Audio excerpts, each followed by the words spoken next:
they will get a copy. And that's the only people who will get a copy. So welcome again. Welcome to the House of Dreams. Um, Welcome to our dream house. So please do make yourselves comfortable. And I'm going to start off just by telling you a little bit about my own journey with dream houses. And then what we're going to do, how we're going to progress today, is I'll give you some information about houses and dreams in general. But for the bulk of what we do is will be interactive. So I hope you have a pen and paper handy because we'll do a little journaling and a little writing. We will do some work with one another in pairs and small groups. So there'll be a variety of ways that you'll interact with yourself, with your dreams, and with one another. But first, this topic is really important to me, as you know, because either you've been in my workshops in the past or you've read a little bit about me on the Institute for Dream Studies website or my own website. I'm a certified professional dream worker. I teach about dreams. I write about dreams. And that's because I've been an active and a vivid dreamer all my life, ever since I was a little girl. And one of the dream themes that repeats for me again and again is this, this theme of houses. I know I'm not alone in this, and I'll share some statistics with you about that later on. But in particular, I have had over the years a recurring dream of my childhood home where I grew up. And in these recurring dreams, most often, the doors and the windows don't lock. So there's a feeling that it's unsafe. And often just outside the front door on the path or on the lawn, there are people menacing, trying to get in. People lurking about, menacing. And then the story that recurs in slightly different forms is I need to go outside and get the mail from the mail, the mail slot, the mailbox right outside the door. But that means I need to open up the door and step outside, and there's danger right outside. So that theme played out in so many different ways for years and years. And when I started to work on these dreams, the scenario would start to shift. So when we have a recurring dream and we work on it and then things begin to change, then we know we're making progress, right? When the dream starts to change in response to our dream work, we know something's going on. So little by little, these dreams did start to change until eventually I was able to bring the mail in safely. And not only that, finally in a dream, I was able to open up the mail. And in the mail, there were all these gifts for me and packages and beautiful letters written to me. And those dreams started to feel like, okay, I'm really starting to resolve something about the fears and the traumas that I grew up with in that house. Then finally, as my dream work, and when I say dream work, I mean literally working with the dream in some form, working with a therapist with the dream, working in my journal with the dream, but really interacting with the themes of the dream and importantly, the emotions of the dream and starting to find those emotions and how they can resolve. So most recently, this is probably a little over a year ago now, I had a dream where I was in that same house and I started to become a little lucid, meaning I knew I was dreaming while I was dreaming because I recognized, wow, here I am again, and I know I don't live here anymore. And in this dream, I was able to feel grief, in this case, the grief of the loss of my mother who had recently died. And I really felt that sadness within the dream. I started to cry the tears, and the plants that my mother used to tend when I was young that were in the room that I was in the dream. It was almost as if those tendrils of those plants began to comfort me, as if it were her touch. And from this well of pure emotion, a message came through to me in the dream. And the message was the meaning of life. And I'll leave it there. I won't tell you anymore. Yeah. No, I'll tell you. And the meaning of life, and you all know what the meaning of life is. I don't have to tell you. You've seen it in Hallmark cards, and you've heard it in songs, and you've heard it preached, and everything else. We know the meaning of life, right? You know, the meaning of life is love. But when you hear it in a dream, in this case, the way the dream put it was the meaning was to shine your light, and I could actually, in the dream, feel the light glow from my heart, that you're here to shine your light and leave some of that light here when you go. So a very appropriate message, you know, when I was mourning my mom. But I share that with you to show you the progression of these dream houses, right? I could have just left it at, oh yeah, that's a recurring dream. Everybody has it about their childhood home, you know, with some variations. But instead, I stuck with these dreams and worked with them. And little by little, they started to show me the gifts that was almost like rewards for the inner work I was doing, until finally the dream was able to help me at a very deep level, right? At a very deep level to really connect with my heart and my love and my loss. Okay, so the sadness turned into true meaning and true beauty. And this is why, this is sort of the promise and the reason that we delve into these dreams, because they're coming to us from deep within our psyche, and the home that we grew up in, the houses that we live in now, you know, they are physical structures, but they're also psychic structures, they're symbolic structures, and the dream helps us interact with them at all those levels.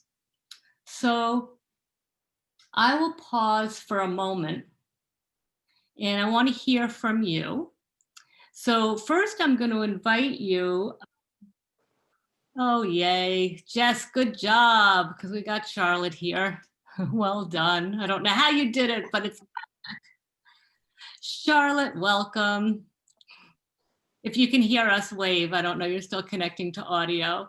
Welcome, Charlotte. We are recording so that anything you missed, you'll be able to see. I'll send you the recording. You just missed my little intro, okay?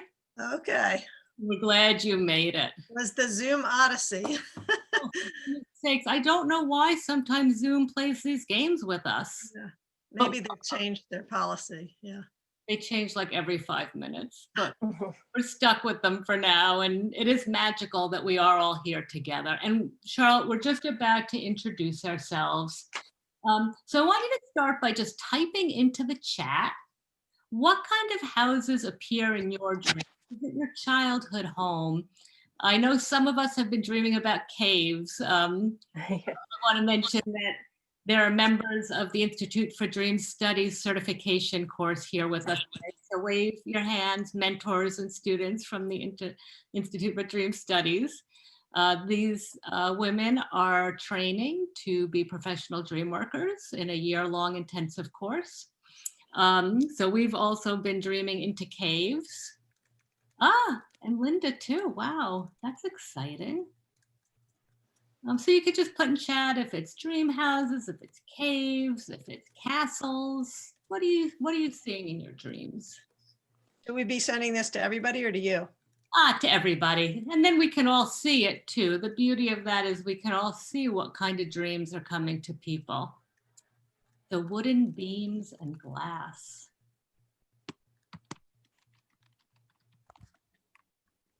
And you might also mention how often they appear. You know, do you dream about houses a lot?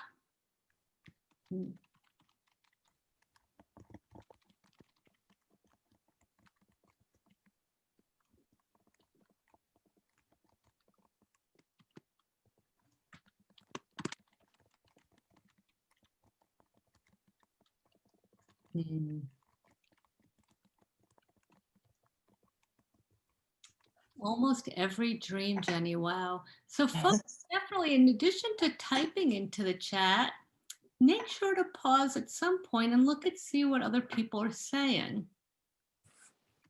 Because you start to see the variety of these structures in our dreams.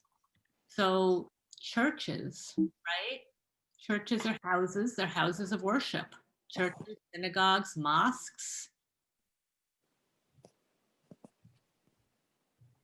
The dreams of caves we talked a little bit about. And that is a real, primal home, right? That's where our ancestors lived. And then there's a difference if you're dreaming of buildings or apartment houses. We see, Dominguez, some houses on the beach.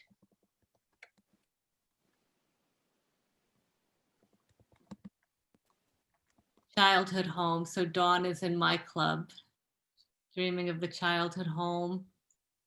And then as we get older, the more decades we put on this earth, you'll have more and more houses that might appear in your dream. I have recurring dreams about the house I lived in with my ex.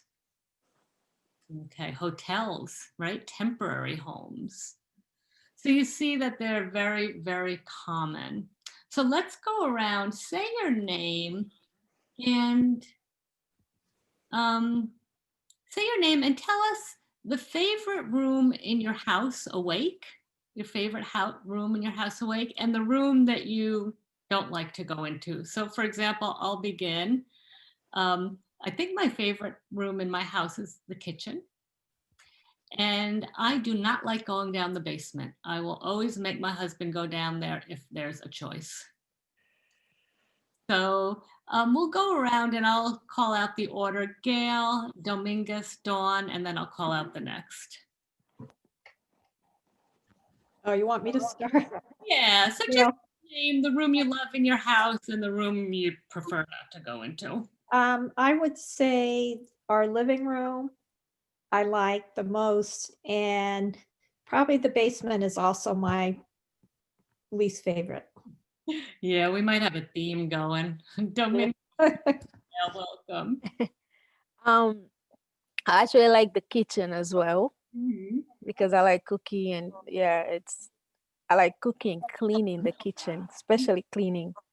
And what I like the least, well, I don't have a basement, but I have a room upstairs that I almost never go. Mhm. Yeah, so, but I don't go because the stairs are too steep, and I just, Yeah, Yeah. fair enough. Dawn. Okay, favorite room, it's between the kitchen and our bedroom, but for the purposes of this, I'll go ahead and stick with the kitchen.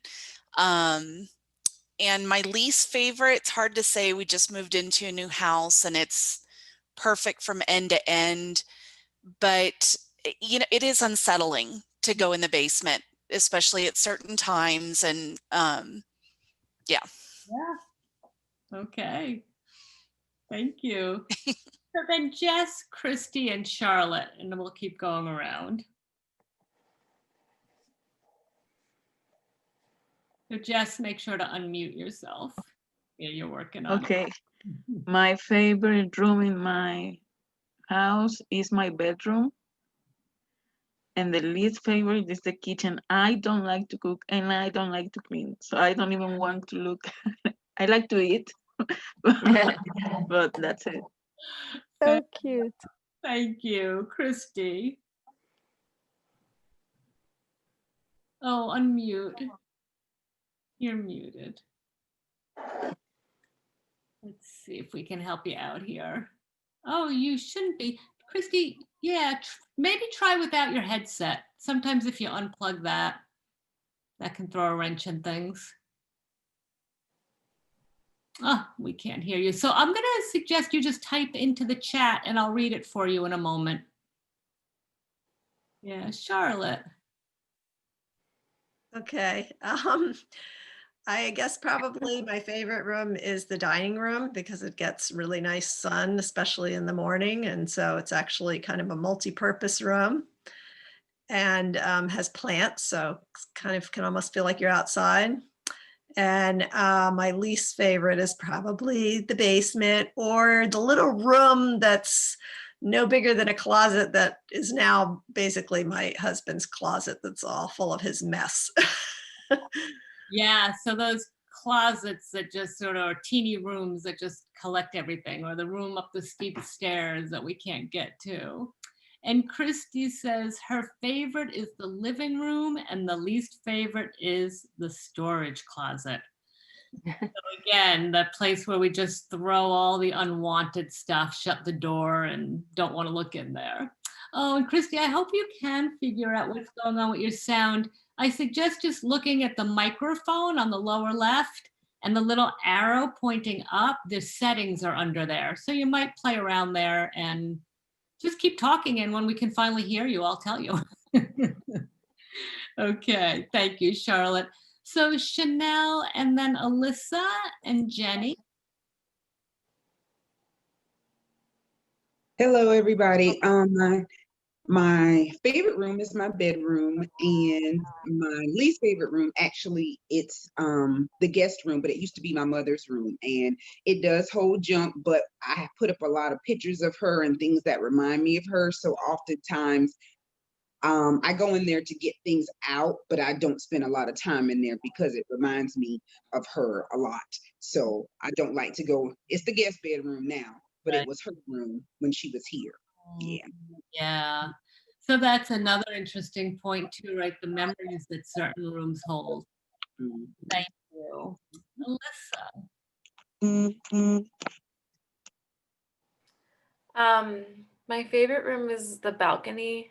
I try to spend as much time out there as possible. I live on the second floor of an apartment complex. In a 1-bedroom apartment. So I'm like looking around. I'm like, where don't I like to be? I guess the living room isn't the greatest. I can't focus in there. A lot of crap in there. Yeah. Oh, I love they have that balcony. That's wonderful. Yeah, it's my favorite place. Kit, how about you? Oh, me? Oh, I said Kit, but it's Kit. That's funny. Yeah, I'd say my favorite, it's really hard because I actually do have several favorite rooms in the summer. The screen porch is definitely my favorite room. So Alyssa made me think of that, which I hadn't considered, but it's only available some of the year. And then my least favorite, since basement is sort of a given, I guess, just because it's messy and dirty, would be the living room, just not used much.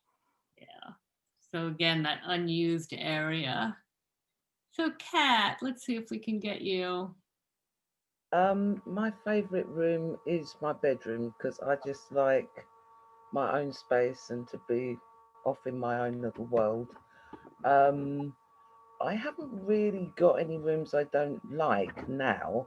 I mean, we had an attic and I hate attics and basements, so it's been transformed into other bedrooms and a shower room, so it's cool now. But yeah, the attic would have been the room I dislike the most because it's so dark and like you're just putting all your junk in there and you're restricted and you know movement. No, yeah, so that's me. Fair enough. Thank you, Kat. It's good to hear from you. Linda. My favorite room is an artist studio that we have on the second floor. My dad's an artist. Oh, wow. And my unfavorite room is the junk storage room. So we definitely have emerging, right? So think about this in terms of your dreams as well. So did everybody get a chance to go? I think we heard from everyone, right? If I missed someone, let me know. Yeah, so in our dreams, there are the rooms that seem scary or creepy, right? And there are rooms that maybe glow with light. Like in my dream, my childhood home that I mentioned, it was interesting in that last dream because the action shifted to a different room, you know, still towards the front of the house. but the action shifted to a room where I didn't really think about that room very much, but it was the room where my mom had her plants. And it was a room, you know, that got a lot of light, but it's not so much part of my consciousness. So it's interesting to watch that shift. And it's interesting to think about the rooms. I think you probably heard it, and I amplified it. Those rooms where we sort of store away our junk, our unused things, the stuff we don't relate to anymore, or that have memories that might be challenging or difficult, right? Those are the rooms we don't want to go into. And there is definitely a parallel in our psyches, right? And the dream represents our psyche.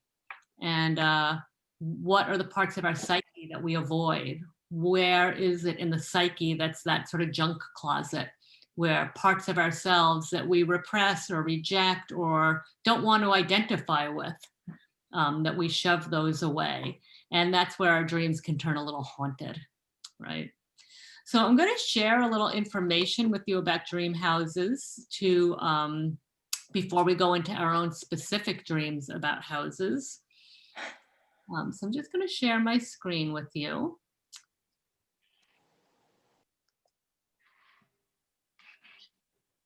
Okay, I think that our theme today is going to be technical difficulties. I think we have like some trickster energy playing with us tonight. Okay, I'm going to try that one more time. There we go. Okay, that's a sweet little house, right?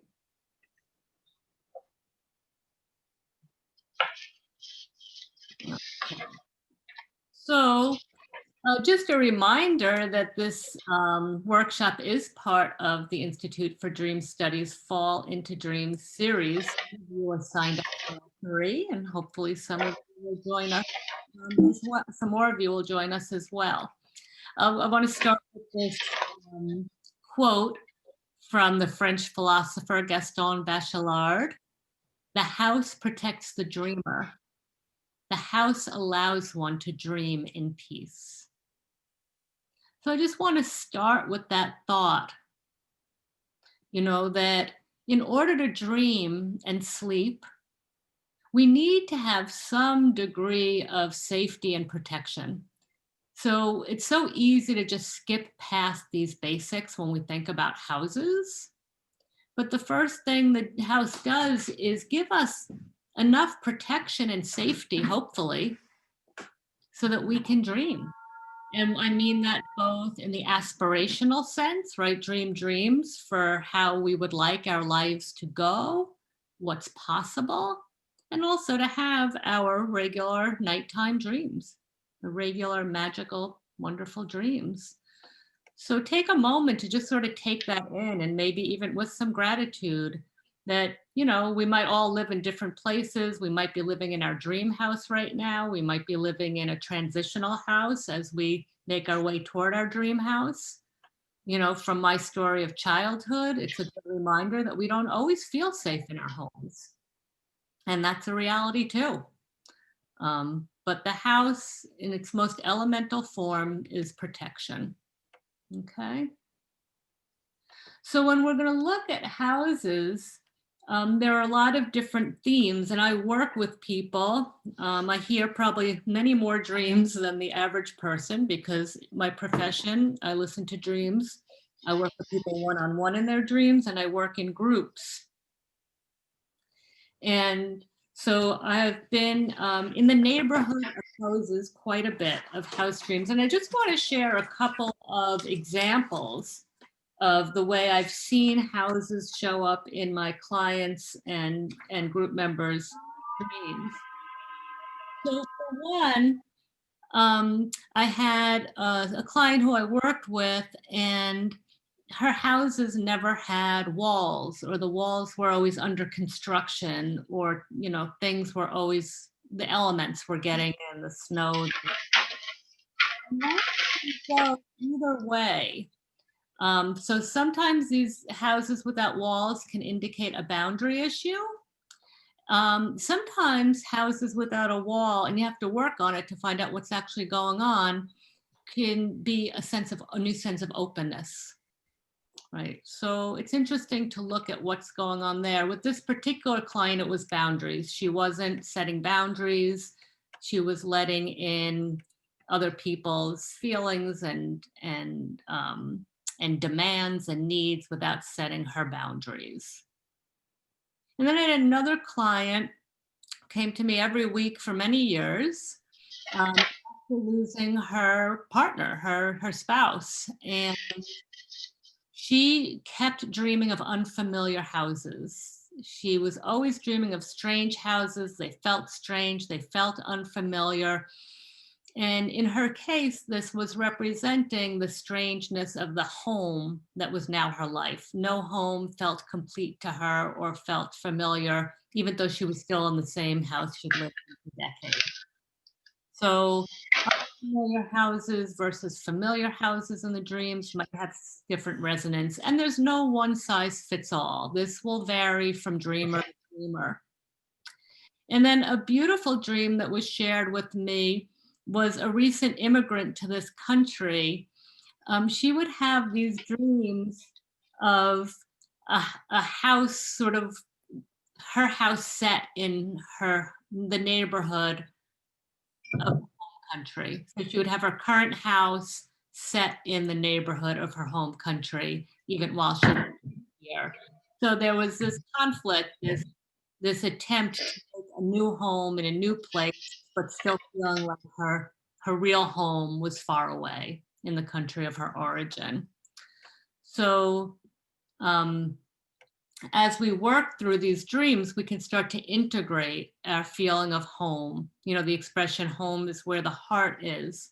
We can really start bringing our heart into our homes and a feeling of being at home into our heart.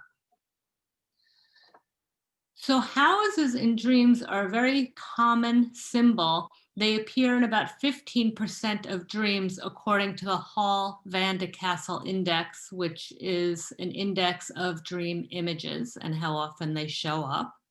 And 15% is quite high in this index.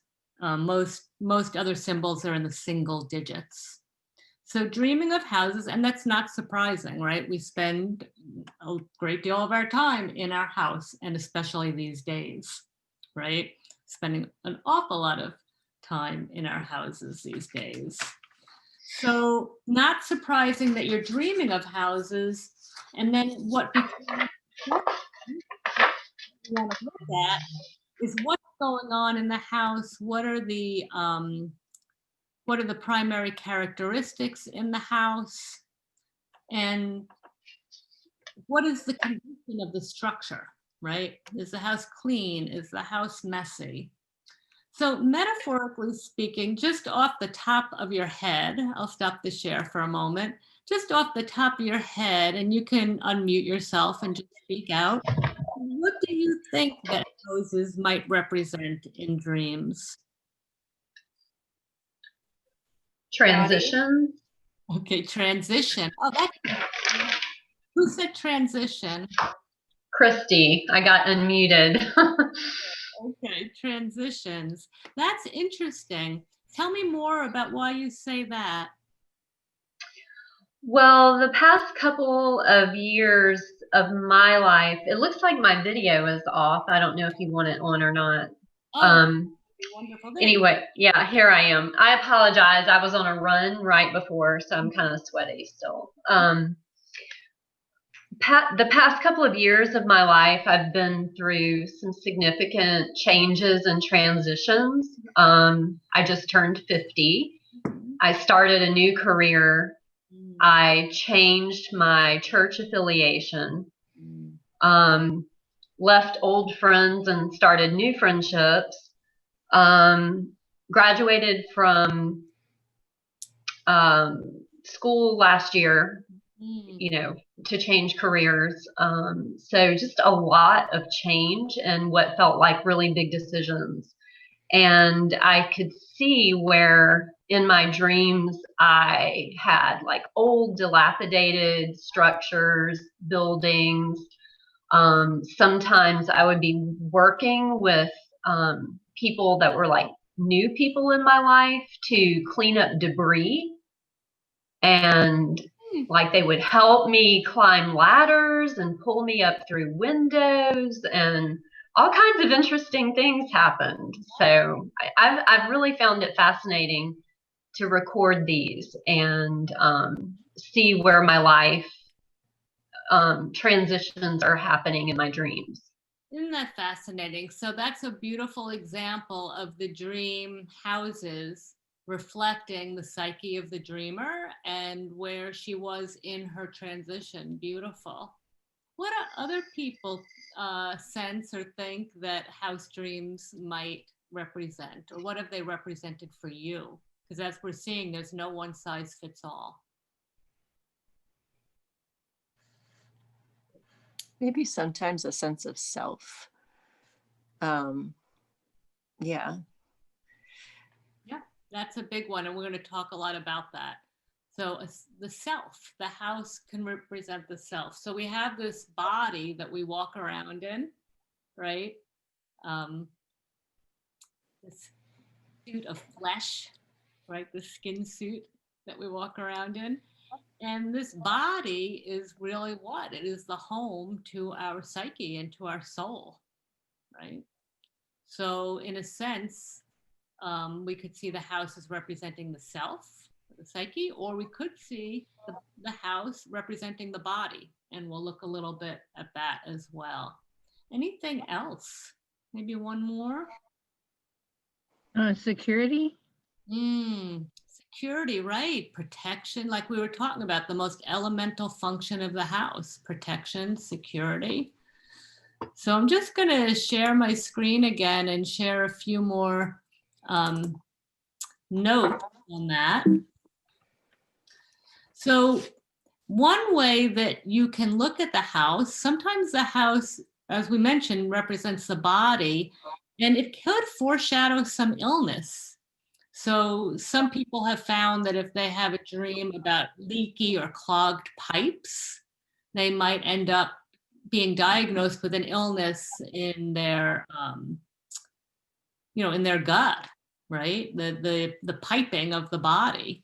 Some people have found that house dreams might represent a pregnancy, something to come, something being held and brought forward. The mind and the psyche and the soul. So as I mentioned, and as Jenny said, sort of the self, right? The house can represent the self. Also, you could look at the facade versus the interior of the house. So if the facade is crumbling, what might that say about the facade, right? The face that we're showing to the world? Or if the inside of the house is a mess, but the facade looks lovely, is it possible that we are showing a good face, a cleaned up face, a made up face to the world, but inside things are not in order? So maybe another way of saying the same thing, the house can represent sort of the container for the emotions related to our family origins. And certainly in my case, in my recurring house dreams, that was the case. One of our graduates from the Institute for Dream Studies and a dream expert and author, Laurel Clark, offers this wonderful quote: "A house in the physical world is a dwelling place. A dream house is where the soul or the inner self lives." So that's a quote from Laurel. And then I want to take it to the next level, because I mentioned that in my dreams, my recurring house dream, it brought me into dream lucidity, a dream where I knew I was dreaming while I was dreaming. So that's a very unique and fertile awareness to have in a dream. And it's something that can be cultivated. And the third workshop in this series will touch on lucid dreams and other extraordinary dreams. But for now, let's say that dream lucidity is a hybrid state where you're interacting with the brain chemistry of the dreaming mind, which is a very creative, intuitive, associative way of thinking. And at the same time, you have the ability to use your prefrontal cortex, the executive function of your brain, where you can make decisions about where you want to lead the dream, what you might like to dream about, or you can interact with the dream. You can make choices. So a recurring house in a dream can be a doorway into lucidity. So I mentioned how a recurring house dream can spark lucidity. Another experience you might have is that you're in a very familiar home, your home, and that you know very well, and you see one little thing out of place, like, oh, there's a red pipe in the corner. There's not supposed to be a red pipe in the corner of my house. And, you know, and then you notice, oh my goodness, this is a dream. And so you can spark lucidity.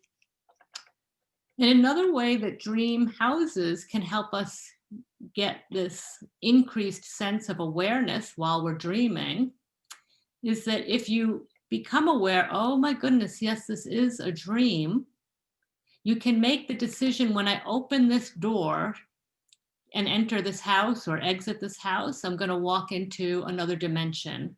Or when I open this door to the kitchen, I will see my mom who's long passed, and I'll meet her in the kitchen. So these houses full of doors can act as portals, doorways into other dream dimensions. So that's some pretty cool stuff. So now that you have this suggestion, just this very mere suggestion might help you to experience some of these lucid moments in your dreams. So when you encounter a house in your dream, you want to ask some questions. You want to get curious.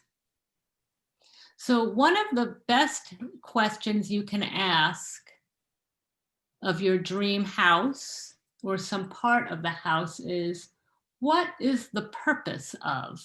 So for example, what is the purpose of a house? So if you're having a house dream or recurring house dream, if you ask yourself that question, so Linda said the purpose of the house is protection. So then look at the dream in the house. Is it protecting you? Do you feel safe and protected in it? It might tell you something about your emotional experience in the world today. Maybe you're not feeling protected emotionally or physically or in some way. Okay, what's the purpose of a door? So think about that right now. What's the purpose of a door? To keep out what's unwanted, to let in what you want to welcome. So if in your dream of the house, like I told you about my house dreams, the door was not locking, I was not feeling protected, right? I was not feeling like I could make decisions about what emotions to let in, right? Or to have the agency, the empowered stance of being able to welcome in what I wanted. It was very vulnerable. A room, what's the purpose of a room? So for example, the kitchen. If you're dreaming about kitchens, you ask yourself, what's the purpose of a kitchen, right? For Dominguez, it's to create beautiful meals and cook nourishing food and perhaps share it with others. So it's a place of welcome. It's a place of alchemy and transformation, using fire to transform mere ingredients into delicacies, right? For Jess, the kitchen might be a place to avoid, right? A place, you know, a place of resistance when it comes to food or meals. And of course, I have no idea what's really true for either Dominguez or Jess, but these are examples, things to think about, and a way to remind ourselves it's going to be different for every dreamer. So asking that question, what's the purpose of? So maybe my dream in the kitchen, because that's a room whose purpose is nourishing and nurturing myself. If things are going awry in the kitchen, maybe I'm having trouble nurturing myself in my waking life. So You see where that goes, and we'll play with this. And then you want to see how the image relates to some area in your life, right? So you could fill in these blanks in your journal. You can start now. You could take a few notes. The doors in my house dreams, right, won't lock. The doors in my house dreams are flimsy.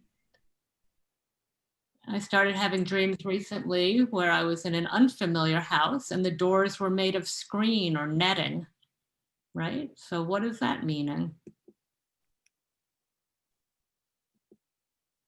Is there some way in waking life, right, that this symbol is relevant? And then, as I keep saying, there's no one size fits all. So for me, a house might mean protection, but if I'm a realtor, a house is transactional, right? A house might be a symbol of how I'm going to make my next big bucks. So if you've experienced homelessness or other housing related trauma, a house is going to mean something different to you, perhaps, than it would be to someone else. So you always have to look for where your personal associations and experience intersect with these symbols, you know, that might have a common meaning to others, right? For me, the kitchen might mean nurturing. To somebody who works in a kitchen, who's a caterer, or who got badly burned in a kitchen accident, the kitchen's going to have a whole different set of associations. So there's no one size fits all. So now we've gotten into some of the more heady analytical aspects of what a house might mean. Now I want us to move into some experiential work. And I want to let you know that we will take a break, probably in about 15 minutes. Is that good for people? Can you hold out for about 15 minutes before we take a brief break? Because I want, while all this is in our minds fresh, that we can explore a little with our own house dreams. So what we're going to do now, we'll do a dream work exercise. So look through your journals, find a dream that you think you might like to work on today, a dream that involves a house. They'll give you a minute or two to look through your journals. When you find that dream, if you haven't already done so, give that dream a title, as if it were a story or a poem.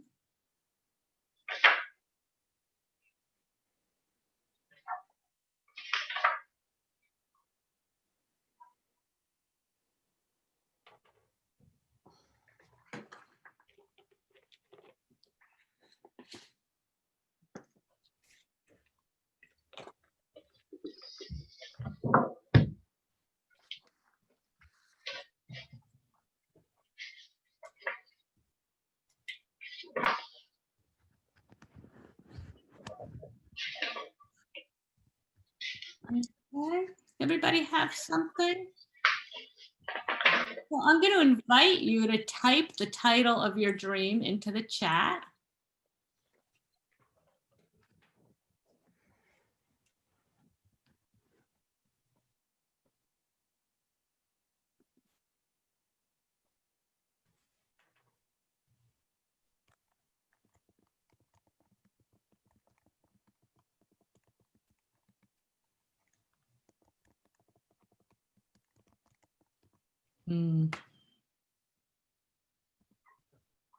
Just from the titles alone, you can really get a sense of the variety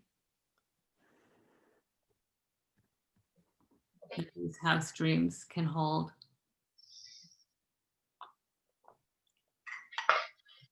And I want you also in your journal to write down the primary emotion in this dream. I love these titles. So when you look at the emotions, really take a minute. You might not have felt anything in the dream, or you might not remember what the feeling was. So just take a moment with the dream Notice what your strongest emotion was.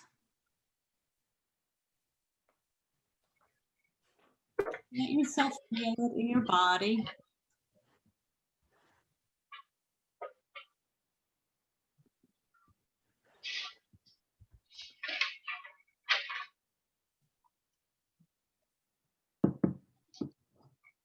And if you can, narrow it down to one of the 4 basic emotions, which are mad, sad, glad, and afraid. And I'll type it in the chat. Mad, sad, glad, and afraid.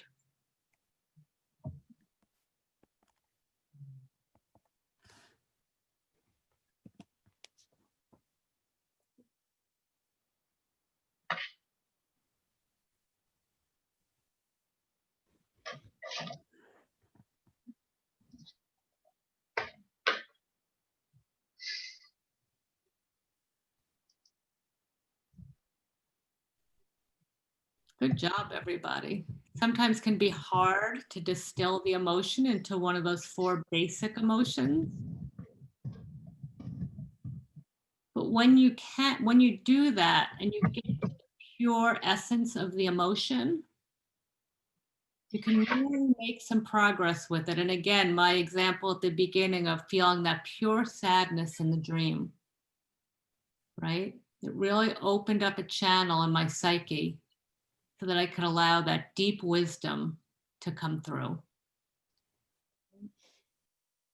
So beautiful job, everybody. Anybody having trouble figuring out what that emotion would be? Sometimes you have to just sit a little longer. So now we're going to enter into the dream. So we'll get centered together, and we're going to get centered. I'm going to sort of guide you through a little exploration of your dream. And then I'm going to ask you some questions. So keep your pen and your paper handy. And we're going to explore your house dream, this house dream. And everything we do today, you can take home with you. You can practice this with different dreams and see where you get. Okay. So I don't know if you can see behind me, I've lit a candle. And the candle sort of helps us to focus and to acknowledge that we're in a really special psychic space right now when we're interacting with dreams. So it's a nice thing to do, to light a candle, to sort of find our way into time and dream space together. And I'm going to lovingly you all so that you can all get into a quiet space inside yourself. And you can unmute yourselves if you need to. So I want you to feel empowered to do that. But for now, I want you to get into a nice quiet space inside yourself. Maybe get comfortable in your seat. Allow your eyes to gently close. We're going to take a few breaths just to turn inward toward our dreams.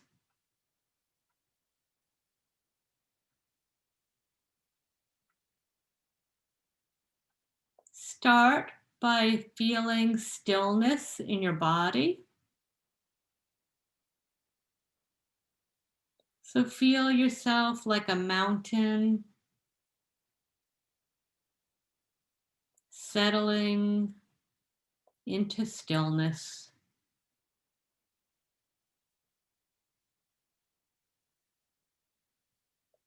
Strong and still, solid and grounded.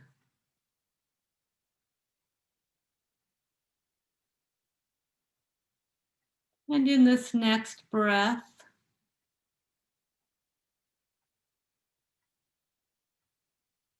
find the quiet deep inside you. Look for the quietest place inside.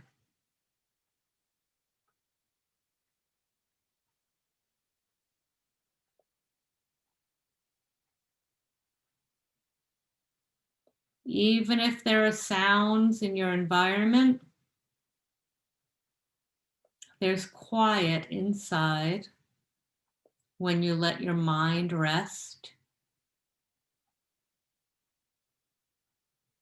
Let your tongue, your mouth, and your throat relax. And that will help settle your mind and quiet your thoughts. Relaxing the mouth, the tongue, the jaw, and the throat.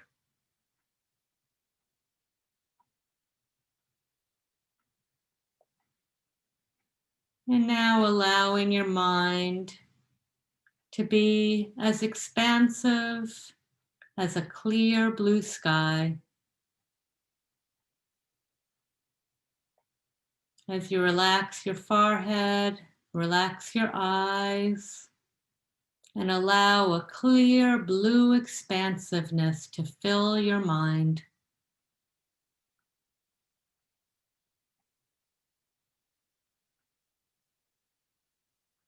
And into this stillness, silence, and expansiveness, allow your dream to come to mind. So allow yourself to see the house or the cave or the castle. Really see it. Notice the approach to this house,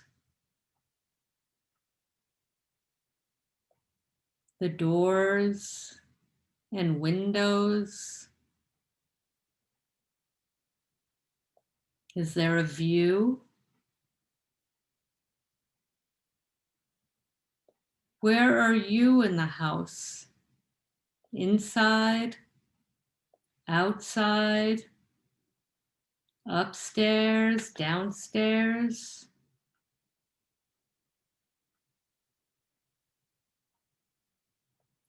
Notice, if you can, the structure of the house.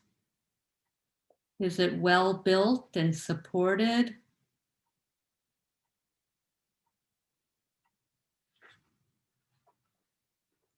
Airy, light, dark? Just look around.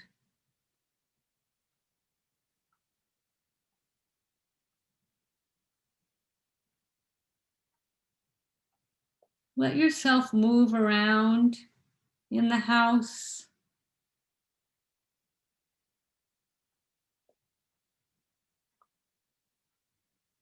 Sense what might be going on in the different rooms.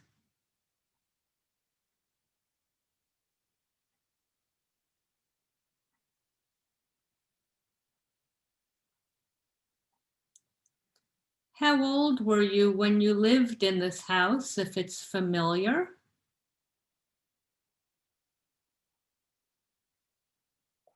If it's unfamiliar, what does your relationship to this house seem to be? Are you comfortable here?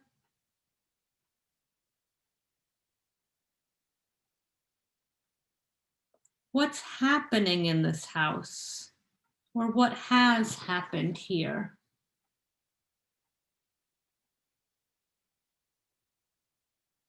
So take another 2 or 3 breaths to just notice this house and your feelings of being in it.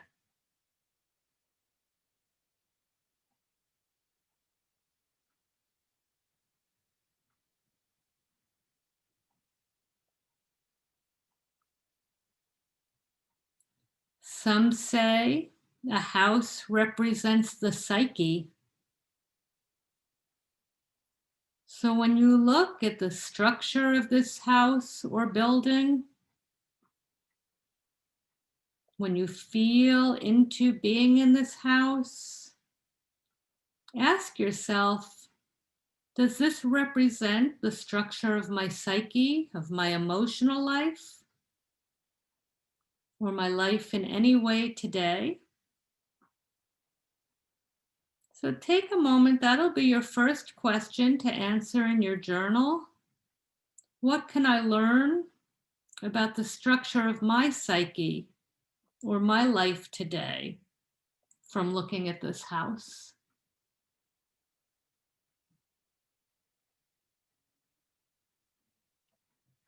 You can open your eyes and just journal for a moment or two on that question, and then I'll ask you some more.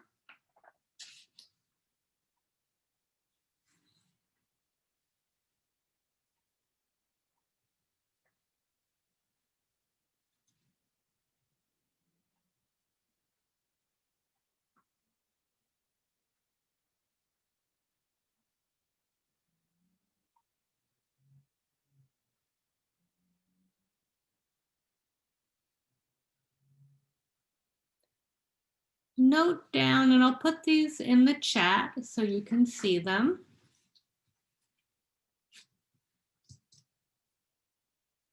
Were there problems in the house in the dream? So in the dream, was there any conflict?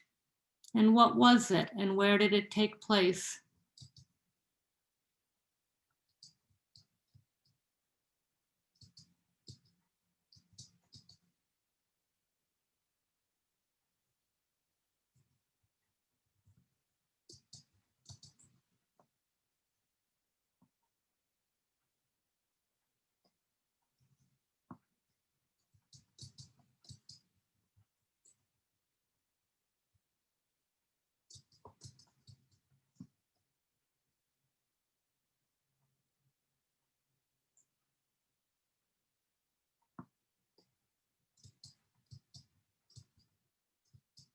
Does the house need cleaning or repair? Is there anything that doesn't work?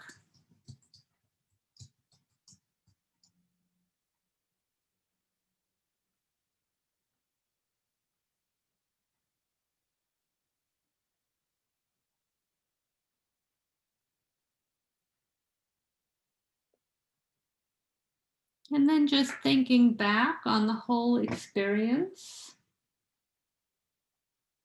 of being in the house in the different rooms in our guided meditation.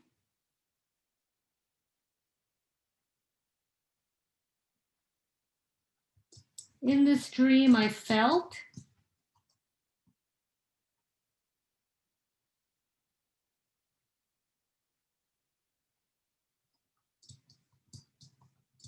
in this dream, I noticed.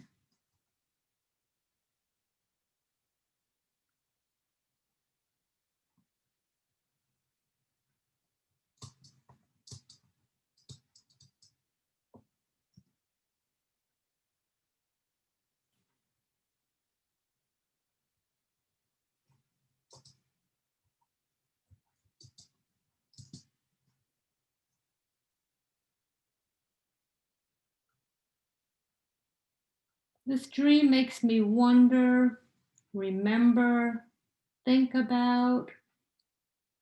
Fill in that blank any way it comes to you.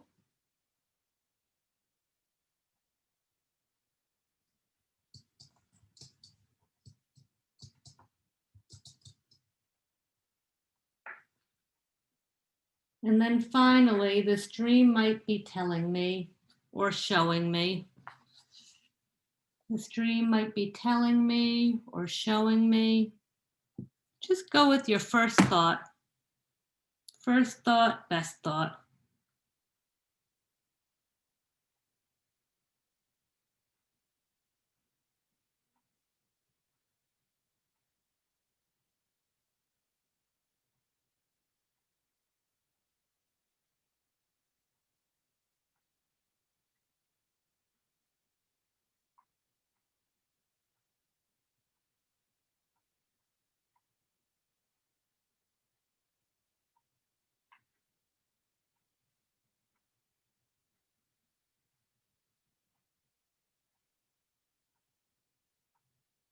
So just take another 30 seconds to write any awarenesses or insights that you want to add.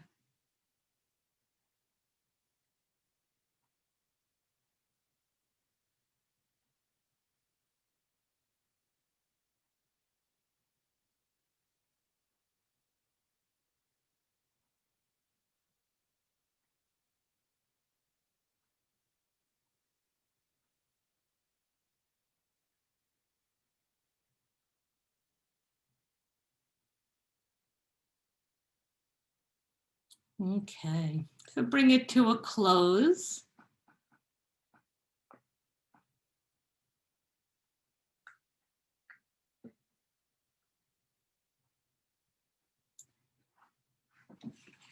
And I'm going to divide you into groups of 3. And in the groups of 3, you're going to tell your dream. And you're going to listen to one another's dreams. And you're going to give each other very, very basic feedback, and I'll explain how. But first, when I sent out the email for this workshop, I sent you our group guidelines. You all got that? No? Well, Dawn, that's okay, because you know our group guidelines, right? Because you've been in our group. So the group guidelines are most basically that, Yeah. yes. Sorry to interrupt.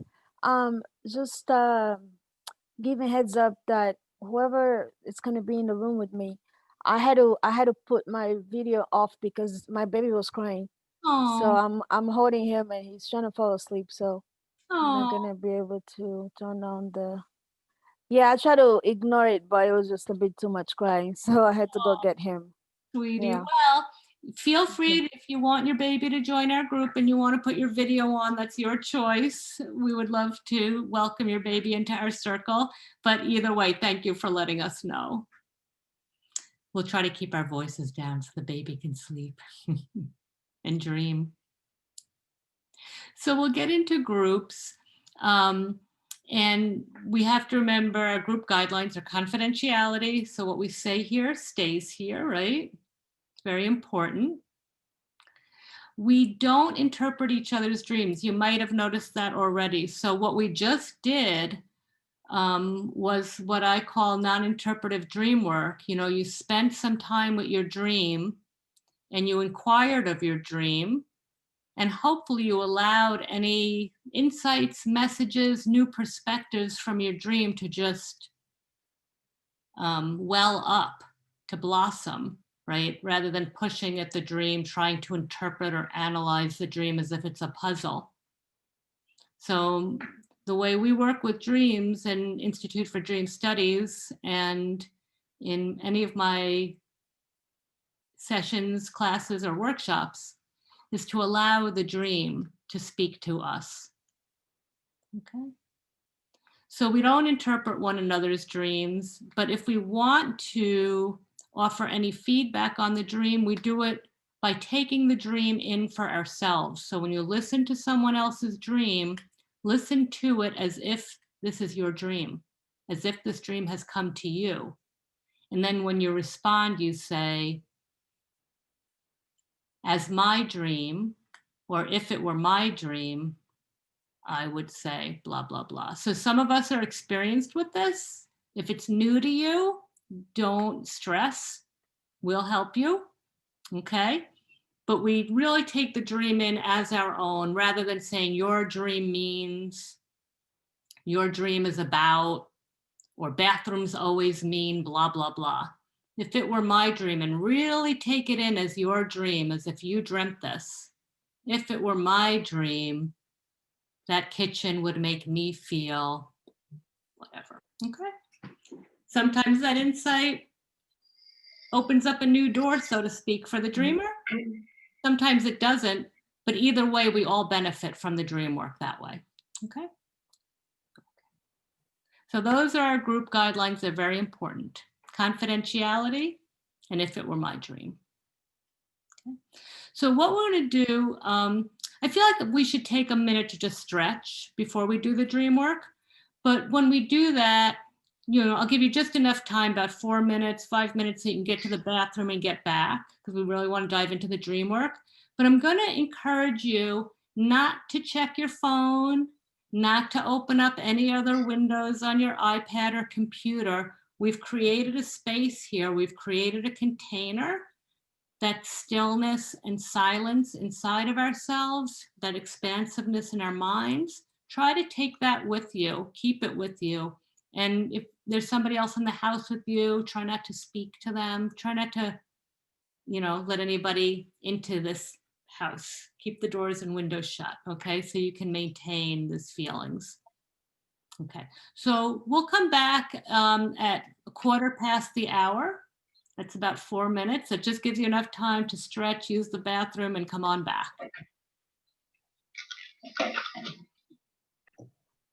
So that,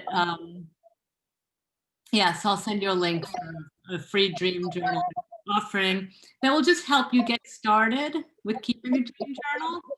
And I think you'll see how valuable it is to start recording your dreams. Also, journaling your dreams is one of the best things you can do to help dream recall. So, yeah, I didn't go into that very much today because I assumed anybody here already has an interest in dreams. And I'm very excited to be able to encourage your interest a little further. So dream journaling is a great way to start. I just don't dream about houses yet. Ah, so Chanel, that's so interesting. But you wanted to come anyway for the Dream House workshop. I love that. Good for you. Yeah. You're an I mean, adventurer, I think. but I just wanted to, a lot of my clients ask about dreams, and a lot of people that I know ask about dreams, and they've always been very interesting to me myself. And so, you know, I just try to think of what could it possibly entail, or what does it mean? How do I apply it to my own life in general? So I just to say something, last week I had the biggest crazy scare for me. There was an owl on my porch, and it actually like used its talons and its beak to cut a hole in my screen porch. And it was I kept hearing something on beating on my house, and I was like, what is that? So I opened up my glass sliding door, and I knew it was a decent sized bird because I saw the wingspan, but the door was locked, so it couldn't get out. And I was terrified. But then of course I went to internet and to try to figure out what that was and why did it come there, and you know what that had to have something to mean something. And of course I dreamed about birds that night, and it was like, okay, yeah, I need to start interpreting some more stuff. So I was like, let me start. That's wonderful, crazy, wild, and experience.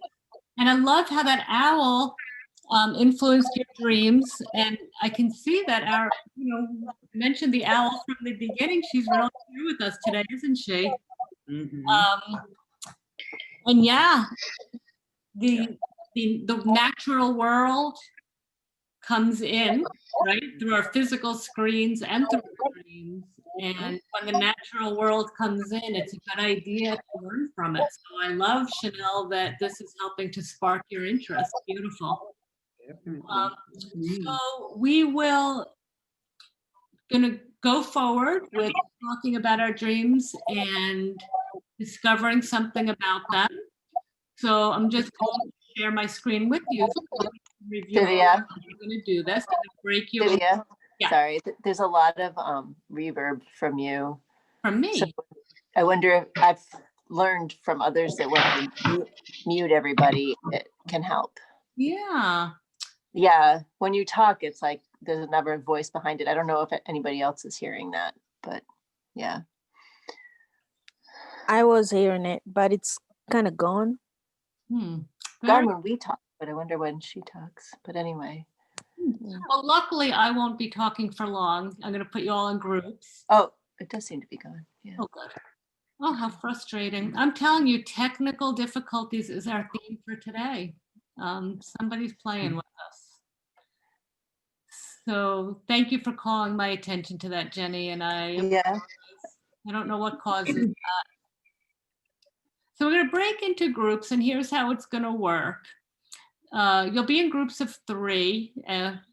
One group might be more or less, but about 3 people in a group. And the dreamer will tell the dream.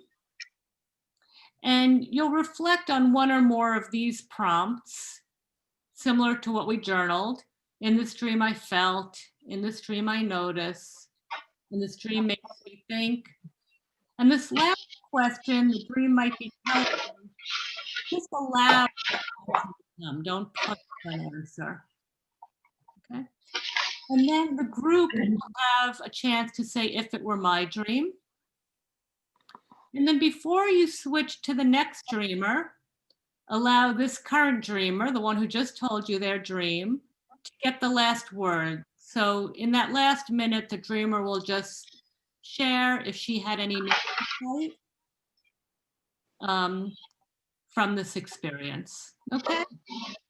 So the dreamer's going to tell the dream, and if there's time, share a little bit about the insight, what she felt, what she now remembers or thinks about, and what the dream might be telling her. Okay?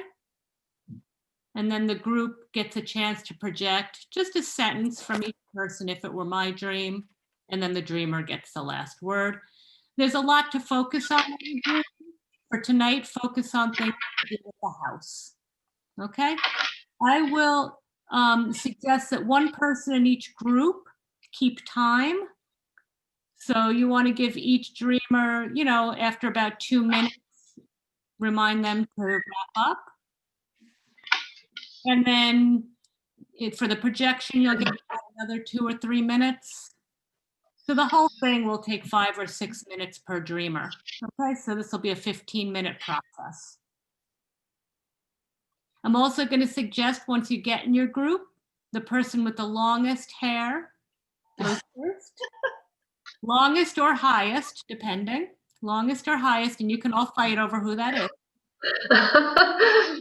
But make it brief and then just settle and then just go around from there, okay? Okay, I'm going to break you into groups. Any questions before you go? I'm hoping that a member of the Institute for Dream Studies will end up in each group, and you can just sort of take a little bit of a leadership role helping out with the timing, and if anybody has questions about if it were my dream, okay? Okay, my friends, I'm going to send you on a magic carpet ride. And just be patient. You might be asked if you want to join the breakout room. And if so, just say yes. Okay.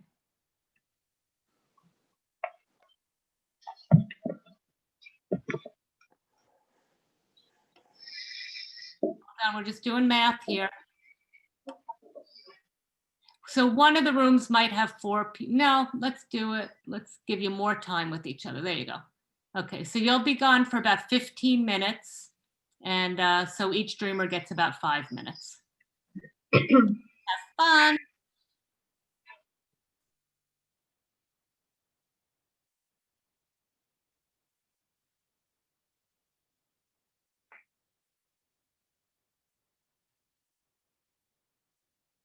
Uh-oh, Jess.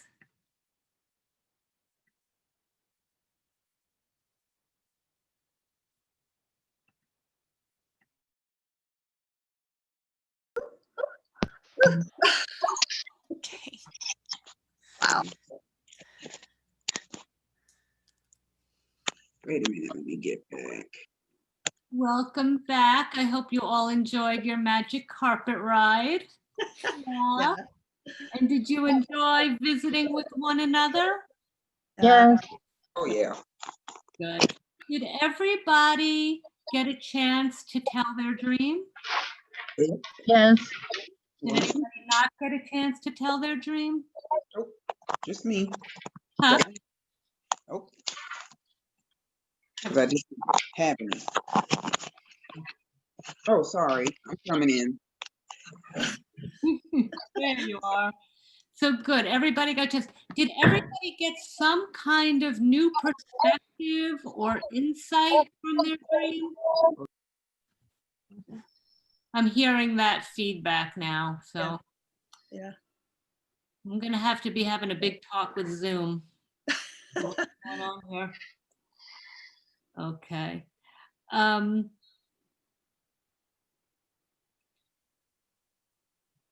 So what I want us to do now, so you all had a little insight or awareness. Yeah. Isn't that amazing?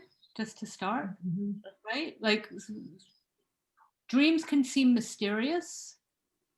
They can seem like they're trying to perplex us, but they're not. They're communicating with us. The big trick is they speak to us in a language of image, emotion, and symbolism, metaphor, right?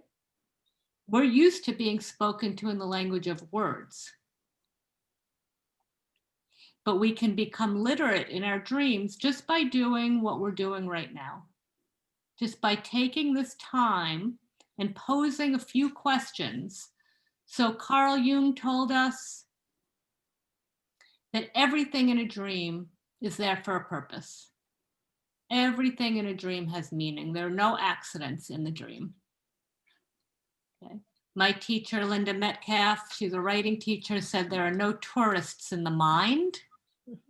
Right? Nobody's just passing through to take a few pictures, right? Everybody's there for a reason. Every thought, every dream is there for a reason. Okay? Some more important than others, but all significant. So when you're looking at your house dreams, you're going to receive their messages when you realize that. And some of the things that we did today, like ask, what's the purpose of this room? That's a great question to help unlock what meaning might be there. Where's the trouble or the conflict here, right? So if the trouble's taking place for me, the trouble was always taking place at that doorway, right? The door wouldn't lock, people were trying to come in. That was the trouble spot. So I focused on the doors to start. In the mailbox, what's the purpose of a mailbox? So little by little, you can unravel the dream with just these very simple inquiries, right? Simple but profound. So the next step is, once we've gained a little insight from the dream, and we're not looking for answers from the dream. Dreams are more concerned with the questions than the answers. So we open them up to find new perspective, new insight. It might not come in the form of a direct answer, like this dream is about X. But this dream is making me feel, it's making me think about. That's where the dream wants you to go.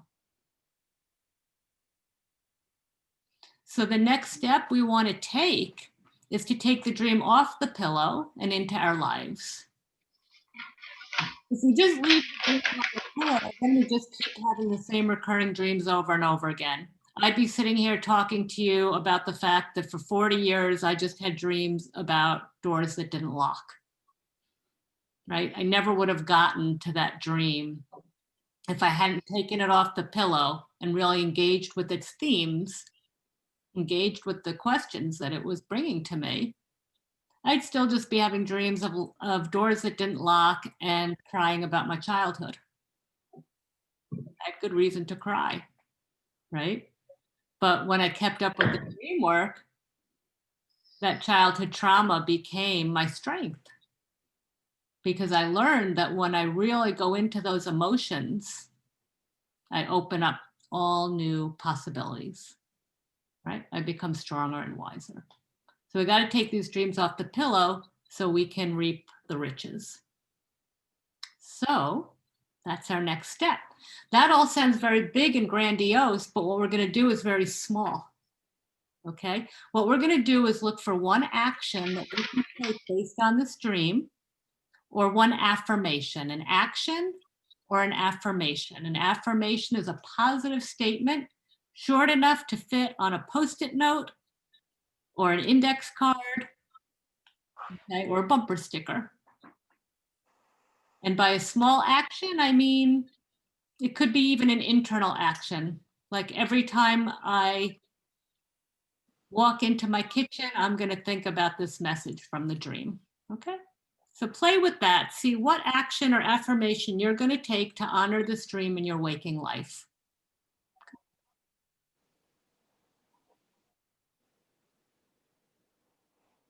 And I'm glad you've got your pens out, because I want you to write that down.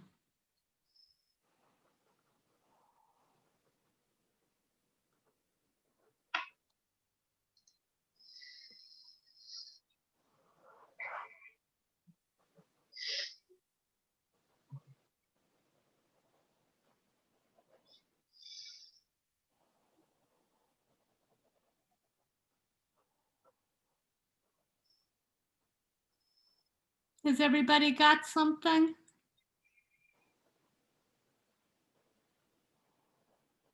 Okay.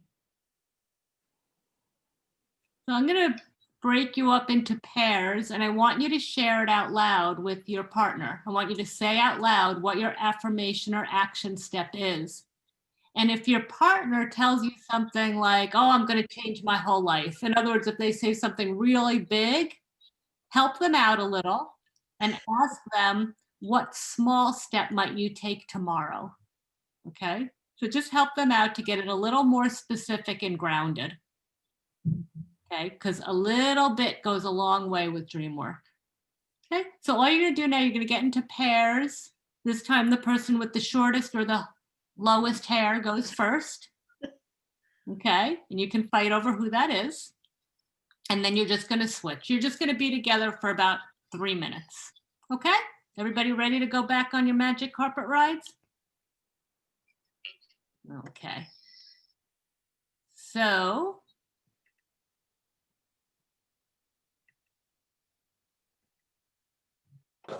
somebody's going to be in a group of 3, but you can handle it.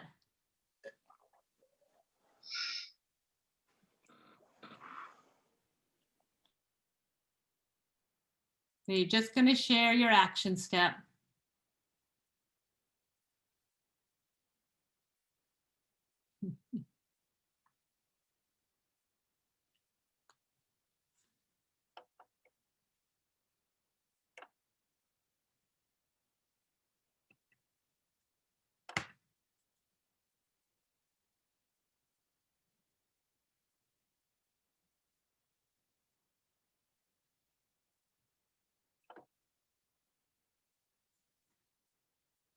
Well, you know, when you're a dream worker, you just treat everything like a dream.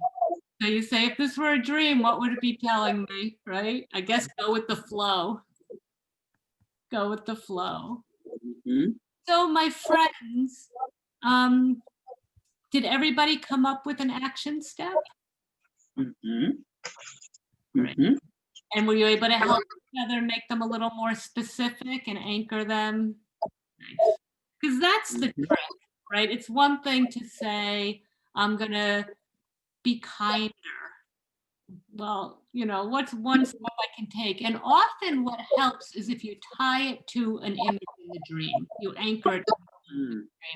So for example, with my dreams about doors and windows,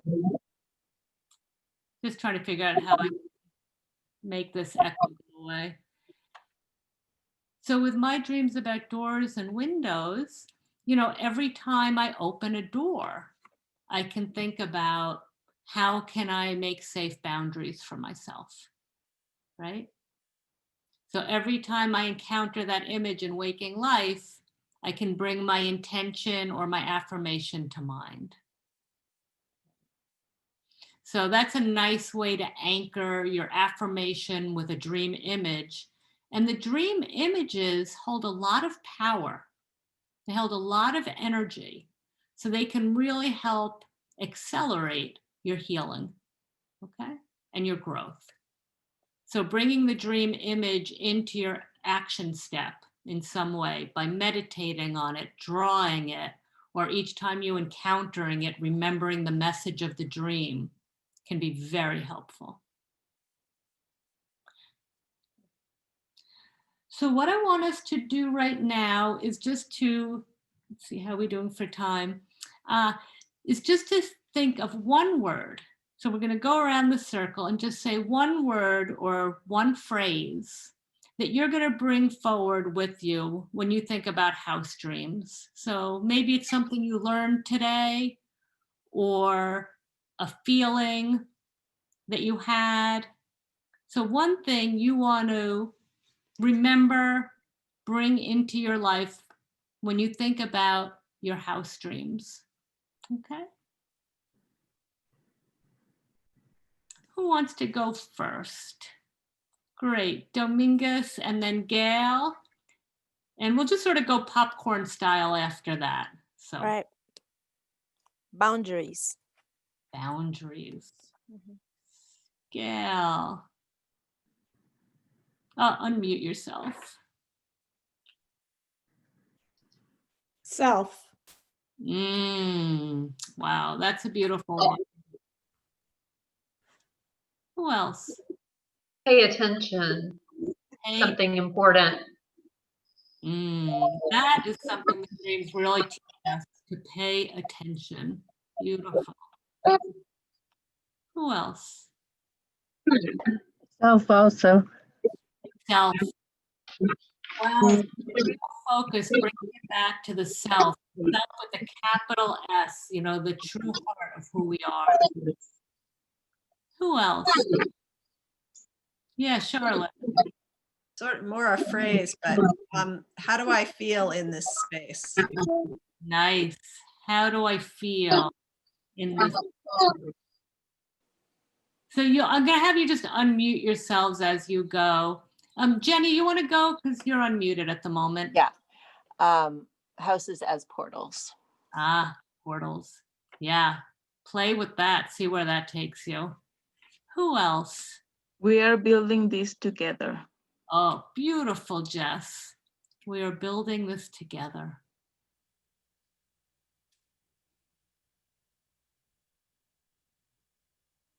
I want to hear from each of you. Alyssa, Dawn, thank you. Dawn, Alyssa.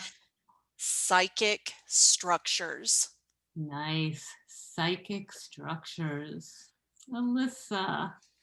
Protection. Protection. Chanel, would you like to share? My word is expansion. Beautiful. And Kat. The phrase I got was write my own stories. And like sort of have the home that I want with the stories that I create. I love that. Dream and write your way into the home. Yeah, the home that you want. Oh, that's beautiful. Did I miss anyone? Did we miss anyone? Did everyone share their word or their phrase? Well, beautiful work, everybody. I'm going to follow up with you with an email. And let me just real quick, we have a minute. I'll show you some of the things that that we have coming up. So always feel free to email me with any extra questions you have or put them in the chat now. And actually, if you put them in the chat now, any remaining questions, I might be able to answer them in the email I send you or send you to a resource. But I will send you these slides. And when you get the slides, you can click right here to access that free Dream Journal 101 resource. It's something I just like to offer to people because I believe that we're better when we are in touch with our dreams. And just so you know, several of you are already registered for the next 2 workshops in the series, but they're working with nightmares and scary dreams and working with extraordinary and lucid dreams. You don't have to have ever had a lucid dream to participate. It will be relevant for all. And when you get the slides, you can just click on this to register. The link is embedded. And again, just a reminder that this workshop is part of the Institute for Dream Studies, and you can learn more about it by visiting institutefordreamstudies.org. And you've met several of our students today, and we offer an in-depth course for becoming a certified DreamWork professional. And also, I'm going to send you this link here to fill out an evaluation for today's workshop. Or, you know, we get inundated with requests for evaluations, and I really understand how overwhelming that can be. So if you want to just simply email me with one sentence, this worked for me, and next time, please, letting me know what's working and what could be a little bit better to help you enjoy your experience more next time. I'm always open to building better workshops and courses for you. So thank you so much for taking the time to be with us today. And I'm trying to just get back to stopping the share. There we go. So now we're back together. So my friends, it was beautiful to spend this time with you. I wish you sweet dreams tonight, sweet and healing dreams. And do stay in touch with me and with one another. Thank you. Thank you. Yes, thank you very much. Bye. Bye. Such a pleasure. Bye, everyone. Thank you.